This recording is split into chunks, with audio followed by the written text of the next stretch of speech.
Hello, everyone, and welcome to another episode of Autism Stories. I'm your host, Doug Bletcher, the founder of Autism Personal Coach. Autistic people are the true experts of the autistic experience, and Autism Stories is where we interview autistic people to learn from their diverse stories, experiences, and get their insights. If you'd like to be notified about each week's episode of Autism Stories, we suggest you subscribe on your favorite podcast listening platform. Now, on to today's episode where Shea Belsky returns to Autism Stories to discuss his recent experience running in the Boston Marathon. We hope you enjoy today's conversation. Shea, thanks so much for returning here to Autism Stories. Of course. Thank you again for having me for the second time. Your show was the first podcast I was ever on, so getting to come back is a full circle moment for me. Well, here on Autism Stories, we semi-regularly talk about running, and I only do it semi-regularly because it would be a totally different podcast otherwise. And some of our listeners would probably would tune out pretty quickly. But I mention this because you recently trained for and ran the Boston Marathon. And for Oh, those yeah. that don't know, it's 26.2 miles of running. Now, prior to that training, what was your experience with running and marathons? I've been a runner for a while since I was at college. I kind of picked it up when I was at Cornell, and I'm like, wow, like I actually don't hate this. Because at that point, like my form of exercise was like on and off time at the gym, kind of like flipping around with the different machines, trying to figure out what I wanted to do. And I never really loved like being in the gym unless it's like a structured class. And then one day I just decided to say, screw it. I'm just going to go over like a jog or a run and see how it feels. It was awful, but I definitely enjoyed the feeling of it a lot more than being in a gym. I just started doing more and more and more of it. Last year, like this time last year, like April 2025, I reached out to the folks behind the Doug Flutie Jr. Foundation for Autism. They are a Boston-based organization that supports autistic people and their families. And I said, hey, you all run the adaptive program for the Boston Marathon, which we can talk about later. And they enable autistic and other adaptive athletes to run a Boston Marathon with slightly different requirements. I'd love to be a part of it. And then a year later, I ran it with them. Now, the Boston Marathon's probably the most famous marathon, at least in my mind. And one area of the race that is famous is Heartbreak Hill. So I'd love to hear about your experience of Heartbreak Hill. Heartbreak Hill, I don't necessarily think is like this. For the Heartbreak Hill is one section of a larger series of hills. And it's that series of hills that are called like the Newton Hills. The Boston Marathon goes through a couple different towns all throughout the Boston area, the greater Boston area. And one of those is Newton. And this hill is very important because up until this point in the course, you've kind of been going in a straight line, like turning and twisting, but like no major turns. And then at a certain point in time, you hit a firehouse and you make a very sharp 90-degree right turn and you start going up a hill. And that is like really the first of a series of challenging hills. And it's not challenging because of the pitch, it's because you've been running for 17 miles at that point and now you're doing hills. That's what makes it difficult. The hills themselves aren't that bad. If they were at the beginning of the course, they wouldn't really have the same level of fame as I think they do. But it's because you've already been running and now you have to run up these hills. And this is where runs go to die, where people walk, where people crawl. This is where people really start to break down at the seams. And my experience where that was actually kind of similar. I was running up it and I'm like, oh my gosh, this is incredible. This is like painful. This is everything. It was physically painful. And then you have people all around you shouting at you, screaming, cheering. Those two things were a little overwhelming for me, not going to lie, because one of the things that makes me a little different, me being autistic, is sound. So I kind of like one stream of sound or very few numbers of sounds. And when you're going up that hill, you've got people from all different directions running and shouting at you. You have people on speakers, so people, instruments, bands, DJs. It was overwhelming is the best way I could use to describe it.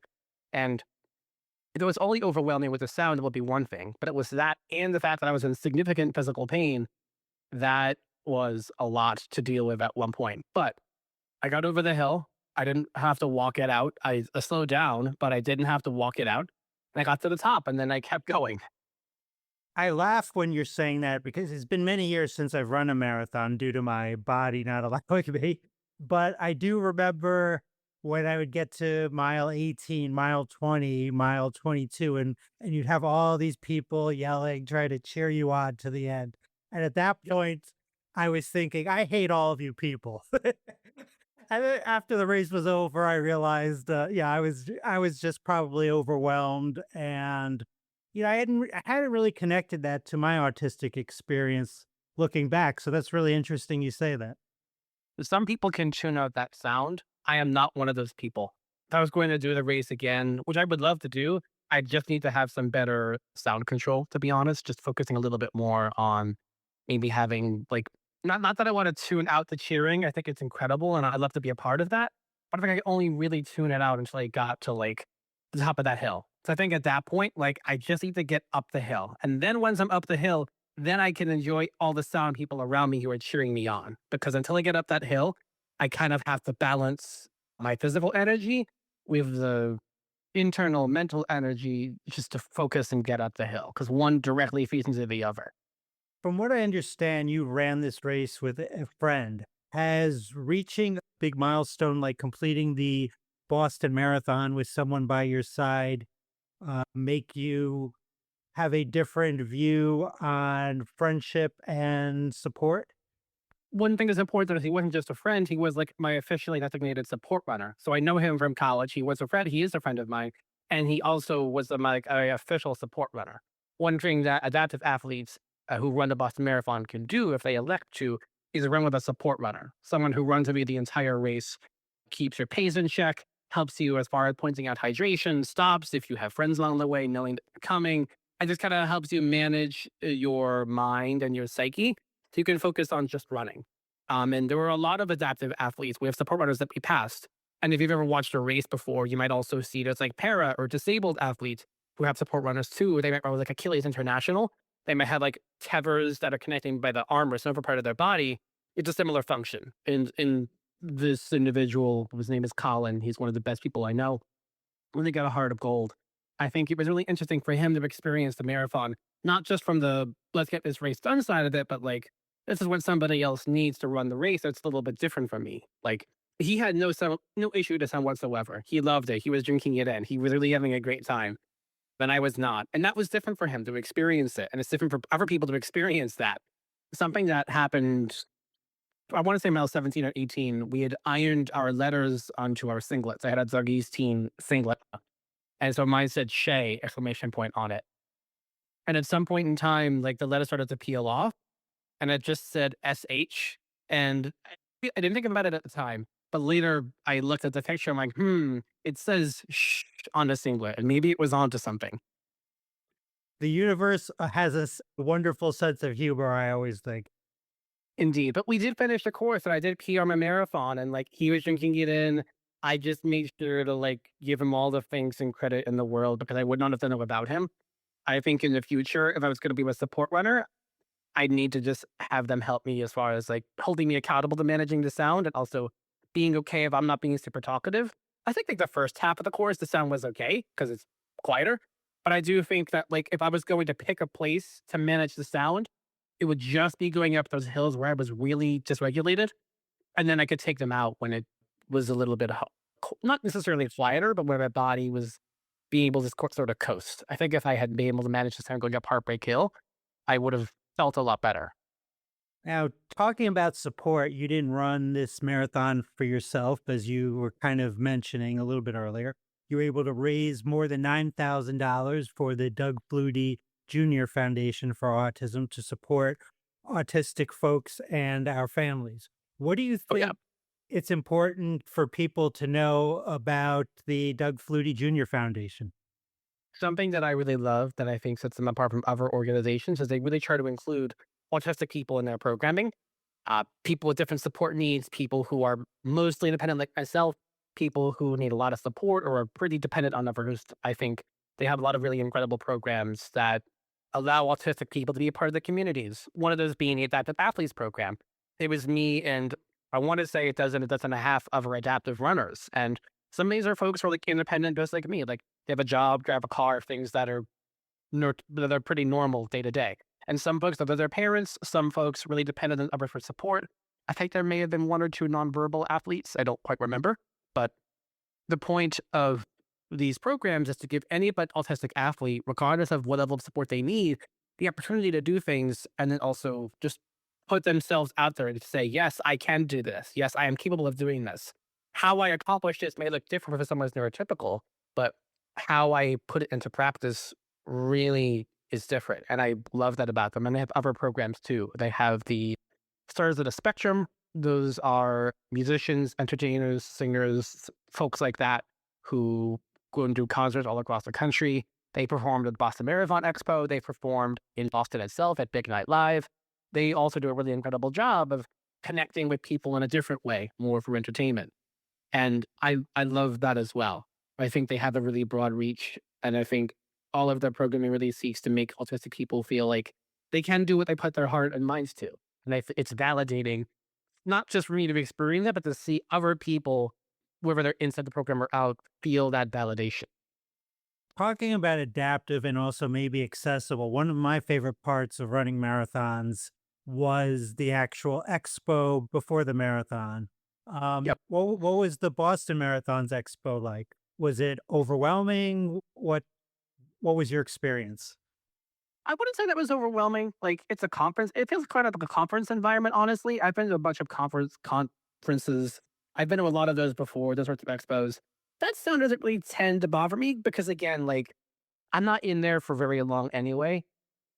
So I was able to manage the sound. It wasn't too bad. Like not worse than I'd seen in other places. The expo was really cool to see all these different organizations, fitness organizations, adaptive organizations, athletic companies, people selling stuff, people coming from all over. I think the thing that I was more surprised by and really wowed by how diverse range of people coming from all around the world to do this. On my train right over to pick up my bib, I met someone from Australia.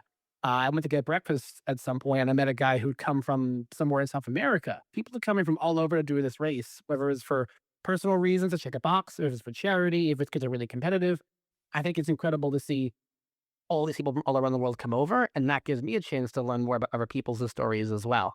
I had a long conversation with the guy from South America. He was asking questions about like this breakfast place that we were sitting at, and I loved him just kind of experiencing this very American diner brunch like vibe, which you can only really get in America. It doesn't really happen other places. Now, I read that you said the past few months in training for the Boston Marathon has pushed not only your physical limits, but your emotional and psychological boundaries. So, what have you learned about your body and boundaries kind of through this training experience? I think number one, the marathon experience was incredible. And I think I would love to do that experience again in an environment where I could have more control over the sound and stuff like that. The Boston Marathon is one of the biggest marathons in the world. So it doesn't really get louder than that. So good news is now I know if that's the loudest to expect, I know what to do. I've been to other marathons before that weren't nearly as loud. As part of the training for this, I did two marathons last year. I did the Berlin Marathon, which was also loud, but not as loud as Boston. That had its own issues with the weather. It was so hot. It's a different story. And I could talk about that. And the Beantown Marathon, which is local to Boston. It was kind of south of the Boston area, and it was pouring rain that entire race, and it was pretty quiet. So that was good and tough for its own reasons. In Berlin, it was hot. It was like 80 degrees. I was overheating. I was cramping. That was difficult for me because it was hot and it was hot for everybody. I was far from alone. So that was a little more validating that, yeah, you're overheating and you're exhausted. And so is basically everybody else who's not like an expert at these sorts of things. So it was nice to kind of say, okay, I got to dial it back. I got to focus on hydration. And then, but at the Beantown Marathon, one of my sensory icks is like running in the rain. I don't love it, but I did a couple training runs in the rain just so I was used to it, just in case it rained on the race day. And on race day, it poured rain the entire run. And you know what? I was used to it. And after a certain point in time, I didn't chafe. I wasn't overheating. The race was quiet. I could just kind of focus. I actually did enjoy the rain. And then Boston was just sound, sound, sound the entire way. So if I was going to do it all over again, I would just put in those earbuds for going up the hills where it's really in the pain cave, and then take them out when I can just enjoy the last few miles and see everybody coming out to support. It's interesting sensory differences as it relates to running because if it's drizzling, I absolutely detest that. If it's pouring rain, I'm like, bring it on. Let's have more of this. Yeah, like I'm the same way. Like I don't like the drip, drip, drip from on your arms. Like just come at me with all the rain you got. Don't just like give me a little. Just give me everything. Earlier this year, a book titled Brainstorm, A Guide to Neurodivergent Talent and the Future of Work by Thompson was published, in which you were a contributor. I mention this as I think work is a very holistic thing in that what happens outside of work can impact our work life to a great degree. In saying that, I'm wondering if running and training for a marathon has impacted your kind of work life in any ways. It's really brought me closer to people in the neurodiversity community, especially in the Boston area. I came out of working at a startup that was very national, had a very large presence all around the world and all around the country. And I felt that that was kind of stretching myself a little bit thin. I think it was hard for me to see the impact that I was having because I was doing things at a higher level. And I think me personally, I didn't like that as much as having an impact in the Boston area and like seeing people who I'm talking with and understanding that this is what you're supporting. These are these families, these are these individuals, this is a support system, these are the programs. So I think bringing my focus a little bit closer to Boston, having in the New England area more broadly, I think working with the Flutie Foundation and training for the marathon has allowed me to much more closely see these are the ever adaptive athletes. These are their parents. These are their family members who really are the ones benefiting not just from the money that you're raising, but also the advocacy that I do in my professional life and my personal life. Because it's very easy to say things to people about neurodiversity to try to get them to change their minds.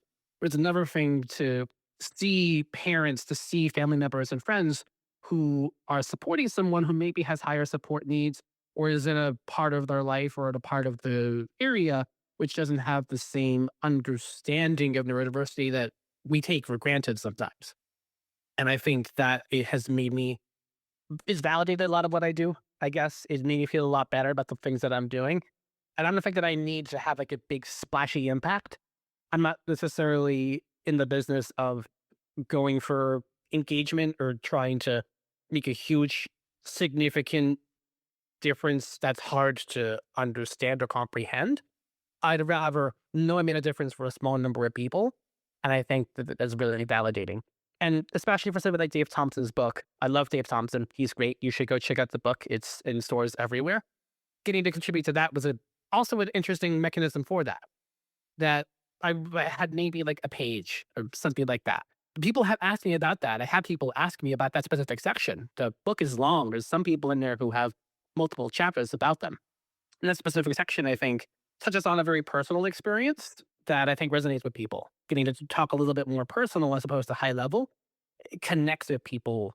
And that's what I think has resonated. And so a lot of my advocacy, a lot of what I've been trying to do, the way I communicate, I've tried to make it more personal. Like, this is this thing that I've experienced or I know others have experienced. This is likely to relate to you in some way. And here's how I have overcome this challenge, talked to this person, or done this certain thing. And I think that really resonates with folks. And lastly, Shay, how can our listeners learn more about and connect with you beyond this conversation? I am all over the web. I am everywhere. There's only one person with my name out there, Shea Belsky. If you search the web, you will find me. I promise. Search LinkedIn, Instagram, Facebook, email. I am out there. If you look me up, you'll find me. I promise. I also host my own podcast, Autistic Techie, where I do talk more about my own experiences and those of others, similar format to this conversation, where I interview people from the tech industry about their experiences more broadly about neurodiversity. Well, Shay, it was a pleasure catching up with you. And thanks so much for joining me here today on Autism Stories. Of course. Thank you for having me again. Appreciate it. Thanks so much to Shay for the conversation. To learn more about Shay, please check out the link in the podcast description for this episode. We always love hearing from you and would especially love to hear from you after listening to this episode in regards to your experience with adaptive programs. Did you know Autism Personal Coach provides support by autistics for autistics? We empower autistic adults and teens to be the best version of their authentic selves through customized life coaching and community groups. We also support parents and partners of autistic people by providing insights and guidance to bridge communication gaps and nurture mutual understanding. So please visit autismpersonalcoach.com to begin your experience of judgment-free coaching rooted in empathy, expertise, and respect for autistic identity. Until next time, I'm Doug Bletcher of Autism Personal Coach. Talk to you then.